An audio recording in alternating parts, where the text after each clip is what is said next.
សួស្តីបងប្អូនទាំងអស់គ្នាថ្ងៃនេះគឺយើងចូលទៅកាន់មេរៀនរបស់យើងបន្តទៀតអញ្ចឹងថ្ងៃនេះគឺយើងចូលទៅកាន់មេរៀនទី1ប៉ុន្តែតើតើជាមួយអេពីសូតទី3គឺរបៀបចូលទៅប្រើប្រាស់ Canva ដំបូងថាតើគេចូលបែបណាឬក៏នឹងការបង្កើតកិច្ចការនេះគឺគេធ្វើបែបណាអូខេតោះចាប់បានទាំងអស់គ្នា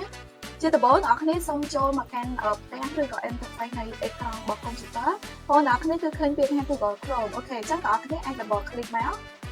បន្តមកទៀតបងប្អូនទាំងអស់គ្នាចូលមកកាន់ Gmail ពាក្យថា student ឬមួយក៏ការយើងបាន login បញ្ចូលប្រើប្រាស់រួមគ្នាគឺឈ្មោះថា student group 1អូខេអញ្ចឹងអ្នកនរគ្នា click មកបន្តមកទៀតអ្នកនរគ្នាអាចវាបញ្ចូលកន្លែងនេះបានថាជា Canva មកសុំវាយពាក្យថា Canva អូខេអញ្ចឹងអ្នកនរគ្នាវាយពាក្យថា Canva មកហើយចុច install បន្តមកទៀតនឹងចេញមកកាន់ logo មួយនេះគឺជា logo របស់ Canva បងប្អូនទាំងអស់គ្នាសូមធ្វើការចុចនៅខាងលើនេះកន្លែងពាក្យថា Canva នេះមកអូខេសូមចុចកន្លែងនេះអូខេអញ្ចឹងគឺយើងចូលមកកាន់ផ្ទាំងឬក៏ជា interface របស់ Canva អញ្ចឹងបងប្អូនទាំងអស់គ្នាបើសិនជាបងប្អូនទាំងអស់គ្នាមានទូរស័ព្ទបងប្អូនទាំងអស់គ្នាអាចប្រើប្រាស់ឬក៏ចូលទៅកាន់ login ជាមួយនឹងទូរស័ព្ទដើម្បីធ្វើការអនុវត្តទាំងអស់គ្នាក៏ប៉ុន្តែសម្រាប់ការប្រើប្រាស់នៅលើទូរស័ព្ទដោយសារតែអេក្រង់វាតូចទៅជាង computer ឬក៏ laptop computer laptop អញ្ចឹងបងប្អូនវាអាចនឹងរៀងពិបាកបន្តិចដោយសារតែអេក្រង់វាទូចហើយការរៀបចំ interface របស់វាក៏អាចនឹងខុសគ្នាជាមួយនឹងផ្ទាំងឬក៏អេក្រង់ជាមួយនឹង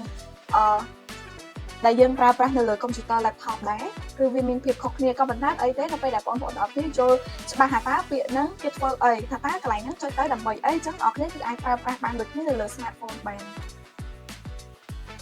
នៅពេលដែលបងប្អូនទាំងអស់គ្នាចូលមកកាន់ interface របស់កម្មវិធី Canva បងប្អូនទាំងអស់គ្នាក៏លេខមើលមកកាន់ខាងគៀននេះអញ្ចឹងខាងគៀននេះគឺដើម្បីឲ្យកាន់តែស៊ីជម្រៅឬក៏កាន់តែច្បាស់ទៀតអូខេអញ្ចឹងនៅពេលដែលចូលមកកាន់ interface របស់កម្មវិធី Canva អញ្ចឹងបងប្អូនគឺឃើញផ្ទាំងបែបនេះដោយសារតែថ្មីនេះ Canva បានធ្វើការ update អញ្ចឹងវាអាចនឹងខុសប្លែកឬយើងខុសប្លែកបន្តិចជាមួយនឹង interface ទៅលើ Canva ចាស់ប៉ុន្តែអត់អីទេគឺมันខុសគ្នាខ្លាំងទេអញ្ចឹងអ្នកគ្រូបានធ្វើការនេះកន្លែងនេះអ្នកគ្រូបានយកកន្លែងនេះដើម្បីធ្វើការបញ្ចូលថាតើប៊ូតុងមួយនេះគឺមានអត្ថន័យឬក៏មានន័យបែបណាឬក៏ចុចទៅដើម្បីអីអញ្ចឹងបងប្អូនគ្នាអាចធ្វើការយក notebook ឬក៏ជាសៀវភៅកូនសៀវភៅឬក៏ជាសៀវភៅកត់ note មកលើកន្លែងនេះមកដើម្បីឲ្យបងប្អូនគ្នាកាន់តែស៊ីជម្រៅឬកាន់តែច្បាស់ជាមួយនឹងប៊ូតុងនីមួយៗបន្ទាប់មកទៀតយើងចូលទៅកាន់ការអនុវត្តជាមួយនឹងប៊ូតុងទាំងអស់ហ្នឹងបងប្អូនទាំងអស់គ្នាកាន់តែច្បាស់និងស៊ីជម្រៅអញ្ចឹងបងប្អូនគ្នាសម្រាប់ការសិក្សាតាមរយៈវីដេអូបងប្អូនគ្នាអាចធ្វើការ scope បានអាចធ្វើការ scope ហើយសូមយកប៊ិចយកសៀវភៅយកមកកត់ត្រាទុកទៅលើចំណុចទាំងអស់នេះ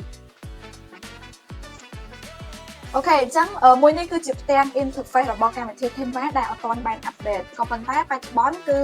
បែបនេះគឺជាផ្ទាំង interface របស់ Canva ដែលកំពុងឬក៏ដែលថ្មីហ្នឹងគឺបានធ្វើការ update ក៏ប៉ុន្តែបងប្អូនគ្នាគឺអត់មានភាពខុសគ្នាខ្លាំងទេយើងអាចសិក្សាបាន